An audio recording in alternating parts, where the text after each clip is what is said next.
آخر میں اس سوال کے جواب میں میٹھے میٹھے مسلمان بھائیوں سے بھی ریکویسٹ کروں گا کہ قرآن کو جب آگ لگائی گئی تو آپ کو تو بڑا اشتعال آیا ہے، لیکن جو کچھ آپ قرآن کے ساتھ کر رہے ہیں یہ کتاب زندگی تھی، کتاب ہدایت تھی، انہوں نے آگ لگائی ہے، آپ نے آگ لگائے بغیر اس کتاب کے اوپر پابندی لگا دی ہے، اسے جزدان میں لپیٹ کے سب سے اونچی جگہ پہ رکھا ہوا ہے جہاں سے کوئی غلطی سے بھی نہ اٹھا لے، اپنی بچیوں کی رخصتی کے لیے بچوں کو نیچے سے گزارنے اور پیپر دینے کے لیے بچوں کو جانے کا یہ ذریعہ بنایا ہوا ہے۔ اس سے زیادہ آپ قرآن کو اہمیت نہیں دیتے تو شامت تو آپ کی بھی آنی ہے، قرآن کی بے حرمتی تو آپ نے بھی کی ہوئی ہے۔ وہ لوگ جو پوری زندگی قرآن کھول کے نہیں پڑھتے ترجمے کے ساتھ کہ اللہ نے ہم سے کیا ڈیمانڈ کی ہے، وہ لوگ مر جاتے ہیں تو ان کی میت پہ بیٹھ کے لوگ قرآن پڑھ رہے ہوتے ہیں، ان کو ثواب پہنچاتے ہیں۔ تو کیا ثواب پہنچنا ہے ان کو خود ہی سمجھ لیں، جس نے خود اپنی زندگی میں اللہ کو سیریس نہیں لیا۔ سورۃ الفرقان کی آیت نمبر 30 ہے، 30 قرآن حکیم میں سخت ترین آیات میں سے ہے، پارہ نمبر 19 کے پہلے پیج پہ۔ وقال الرسول یا ربی ان قوم اتخذوا هذا القرآن مہجورا۔ نبی صلی اللہ علیہ وآلہ وسلم شکایت کریں گے کہ اے اللہ میری امت نے قرآن کو پیٹھ کے پیچھے ڈال دیا تھا۔ ہمیں تو بتایا گیا نبی علیہ السلام شفاعت کریں گے، انشاءاللہ ضرور کریں گے، لیکن شکایت بھی تو لگائیں گے، اور جب شکایت لگے گی پھر شفاعت کی انٹینسٹی کیا رہ جائے گی، اس کو بھی سوچنے کی ضرورت ہے۔ نبی علیہ السلام پوری زندگی قرآن قرآن قرآن قرآن۔ سورہ ال عمران کی آیت نمبر 103 ہے، وَاعْتَصِمُوا بِحَبْلِ اللَّهِ جَمِيعًا وَلَا تَفَرَّقُوا۔ اللہ کی رسی یعنی قرآن، وہ غدیر خم کی حدیث ہے صحیح مسلم میں، انٹرنیشنل نمبر کے مطابق 6225 سے 6228 تک، اللہ کی رسی اس کتاب کو کہا گیا، مضبوطی سے پکڑ لو اور فرقہ واریت میں مت پڑو۔ مطلب یہ ہے کہ بائنڈنگ فورس امت کے لیے فرقہ واریت سے نجات کے لیے قرآن ہے، تبھی کہا گیا نا کہ اللہ کی رسی کو پکڑو۔ بائنڈنگ فورس ہوگی تو پھر آپ علیحدہ نہیں ہوں گے نا۔ اور اس کو وائس ورثہ بھی کر لے کہ جو اللہ کی کتاب کو چھوڑے گا وہ لازمی فرقہ واریت میں پڑ جائے گا، اینڈ وائس ورثہ۔ فرقہ واریت کو ختم کرنے کے لیے کتاب اللہ کو پکڑنا ہے، اور اگر چھوڑیں گے تو فرقہ واریت آٹومیٹکلی ہو جائے گی۔ اسی طریقے سے صحیح مسلم میں 2005 نمبر حدیث ہے، اللہ کے محبوب صلی اللہ علیہ وآلہ وسلم جب بھی کوئی تقریر کوئی خطبہ دیتے، چاہے جمعے کا ہوتا عیدین کا ہوتا، آپ علیہ السلام ہر خطبے کا آغاز اس سے کرتے ہیں، حمد و صلات کے بعد، فَإِنَّ خَيْرَ الْحَدِيثِ كِتَابُ اللَّهِ، آگاہ ہو جاؤ کہ بہترین کلام، بے شک سب سے بہترین کلام اللہ کی کتاب ہے، وَخَيْرُ الْهَدِي هَدِيُّ مُحَمَّدٍ صلی اللہ علیہ وسلم، اور ہدایت یافتہ راستہ محمد صلی اللہ علیہ وآلہ وسلم کا ہے، وَشَرُّ الْأُمُورِ مُحْدَثَاتُهَا، اور بدترین کام وہ ہیں جو دین میں خود سے داخل کر دیے جائیں، وَكُلَّ مُحْدَثَةٍ بِدْعَةٍ، اور تمام نئے کام بدعتیں ہیں، وَكُلَّ بِدْعَةٍ ضَلَالَةٍ، اور تمام بدعتیں گمراہیاں ہیں، وَكُلَّ ضَلَالَةٍ فِي النَّارِ، اور تمام گمراہیاں دوزخ میں لے جانے والی ہیں۔ یہ صحیح مسلم میں بھی، سنن نسائی میں بھی، ابو داؤد ترمذی ابن ماجہ میں بھی اسکیٹرڈ فارم میں یہ سارے خطبے موجود ہیں۔ تو نبی علیہ السلام پوری زندگی جس کتاب کو ایمفسائز کرتے رہے، اس کتاب کو آگ لگانے پر کافر پر تو غصہ ہے، جو آپ نے انٹلیکچول آگ اس کتاب کو لگا رکھی ہے، فزیکل آگ نہیں لگائی ہوئی، لیکن اینڈ رزلٹ یہ ہے کہ انہوں نے بھی کتاب اللہ کی توہین کی، آپ نے توہین اس حوالے سے کر دی کہ قرآن کے اوپر عمل ہی نہیں کیا، قرآن کو جزدان میں لپیٹ کے رکھ دیا، اس کا ترجمہ ہی نہیں پڑھا۔ اور یار کوئی گورا بھی آپ کو خط لکھے نا تو آپ 4 دوستوں کے پاس جائیں گے اس کا ترجمہ کروانے کے لیے، اور جو اللہ نے آپ کی کتاب زندگی آپ کی طرف بھیجی، آپ کے پاس یہ ٹائم بھی نہیں کہ اس کے ترجمے ہوئے میں۔ اگر آپ بریلوی ہیں حمزہ بریلوی صاحب کا ترجمہ پڑھ لیں، اگر دیوبندی ہیں اشرف تھانوی صاحب کا پڑھ لیں، اگر اہل حدیث ہیں تو جونا گھڑی صاحب کا پڑھ لیں، اگر آپ اہل تشیع ہیں تو سید فرمان علی شاہ صاحب کا پڑھ لیں، اگر آپ بالکل سادہ مسلمان ہیں، کسی کا نہیں پڑھنا چاہتے، نیوٹرل بندوں کا، تو آپ مولانا مودودی کا پڑھ لیں، اور اسی طریقے سے فتح محمد جلندری کا پڑھ لیں، وہ پڑھو صحیح، روند نہ مارو۔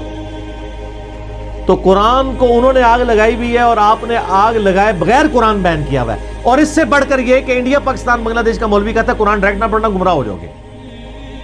یہ جو یہودی نما مولوی آپ کے ممبر پہ چڑھا ہوا ہے، اگر آپ کو کوئی یہودی عیسائی آ کے کہ قرآن نہیں ڈائریکٹ پڑھنا آپ گمراہ ہو جاؤ گے، آپ کہیں گے اللہ کا دشمن ہے، اور اگر مولوی کہتا ہے تو آپ کہتے ہیں سبحان اللہ بالکل صحیح کہہ رہے ہیں مفتی صاحب۔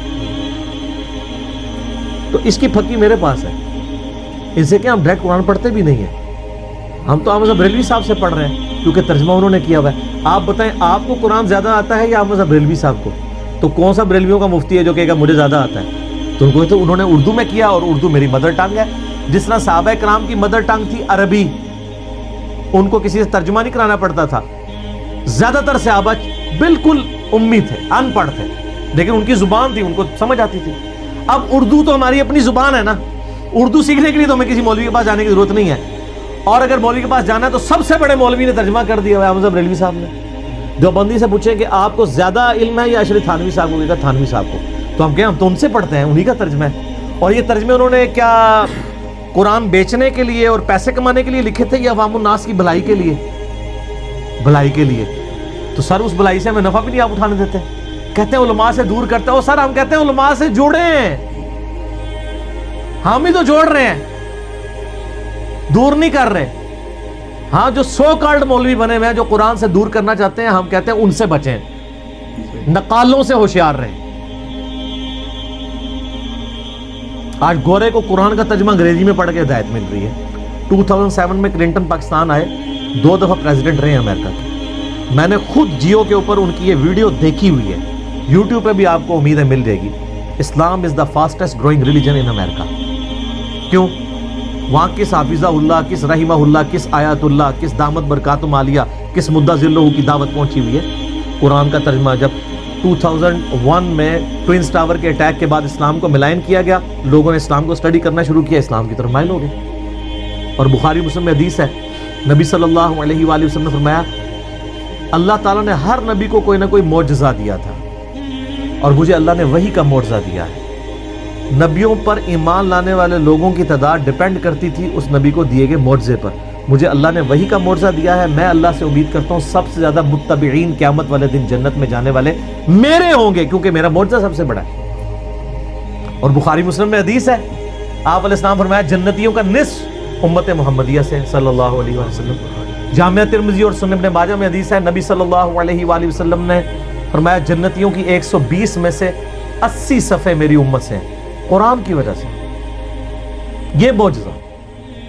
پھر صحیح مسلم میں جو 2950 نمبر حدیث ہے, حجۃ الوداع کی ڈیٹیلڈ حدیث, امام باقر علیہ السلام نے جابر بن عبداللہ سے جو روایت کی ہے, امام محمد باقر بن علی بن حسین بن علی, یعنی امام حسین کے پوتے تھے, امام جعفر کے والد. جابر بن عبداللہ سے وہ روایت کرتے ہیں, اس میں الفاظ ہیں, بڑی لمبی حدیث ہے, کہ حجۃ الوداع کے موقع پر نبی علیہ السلام نے فرمایا تھا میں تم میں وہ چیز چھوڑ کے جا رہا ہوں کہ جسے مضبوطی سے پکڑ لوگے تو میرے بعد کبھی بھی گمراہ نہیں ہوگے, وہ اللہ کی کتاب ہے. مسلم شریف میں صرف اللہ کی کتاب کا ذکر ہے. ہاں ایک حسن درجے کی روایت ہے, اس کو سپورٹو, وہ المستدرک الحاکم میں,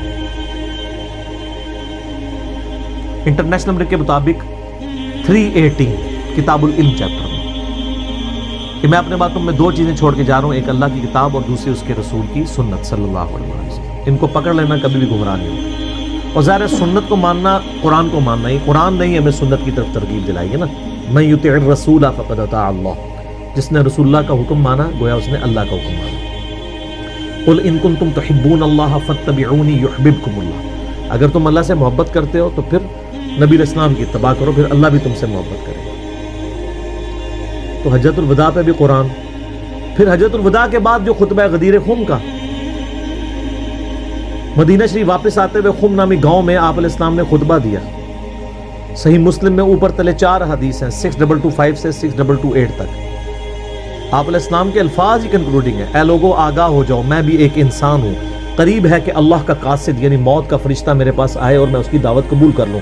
میں اپنے بات تم میں 2 بھاری چیزیں چھوڑ کے جا رہا ہوں, ان میں سے پہلی چیز اللہ کی کتاب ہے, اس میں ہدایت ہے, اس میں نور ہے. تم اللہ کی کتاب کو پکڑو, اپنا تعلق اس کتاب کے ساتھ مضبوط کرو.